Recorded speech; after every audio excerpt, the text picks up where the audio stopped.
In today's video, we'll be looking at how to get full marks in the roleplay question. By talking through a model answer, we'll be looking at the foundation tier today. So let's have a look at this example question, which is what you might expect to see if you are doing AQA. As usual, you've got your 5 bullet points, one with an exclamation mark, which is where you are asked a surprise question, and one with a question mark, which is where you form the question yourself.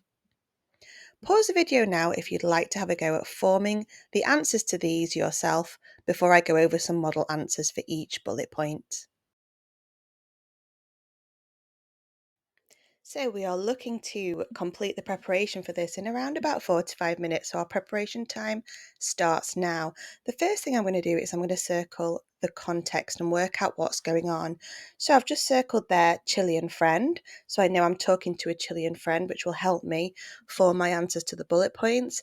And I've also circled el instituto, so I know that I'm talking about school to my friend. And I've also underlined the question so that I remember to form a question when I get to that bullet point. So next I'm going to quickly translate each bullet point so I am very clear on what I have to do. So the first bullet point means facilities in your school.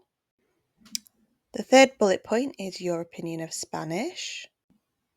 So for this next bullet point, we have to form a question ourselves. We have to say what time is lunchtime. So hora de comer is lunchtime. And then the final bullet point is your activities during break. And we're going to be giving one detail for that. So on some lined paper now, I'm going to write my responses to each of the bullet points that we have just annotated. So remember, we can keep these sentences short and simple. So in response to the first bullet point, which is facilities in your school, I've just put hay una biblioteca. There is a library. And we can add en mi instituto, which means in my school, or we don't have to add that. You would still get the 2 marks for just hay una biblioteca. Then I'm just going to write number 2 and an exclamation mark so I know exactly what order the surprise question is going to come in and I don't get confused when the teacher asks me. And then for the third bullet point, my opinion of Spanish, I'm just going to say me gusta el español.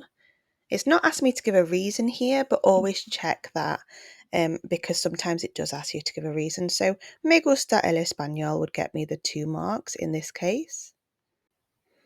And this is where we are forming a question.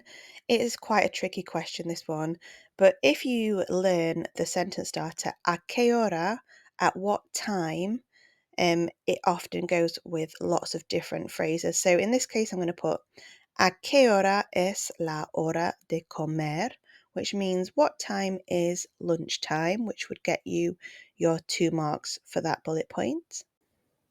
And then the final one is your activities during break. It just says one detail here. So I'm just going to simply say, como en la cantina. I eat in the canteen. But you can just say whatever comes to mind. You can say I play football, I chat with friends, and you would get 2 marks for any of those responses. Thank you for watching. Adios.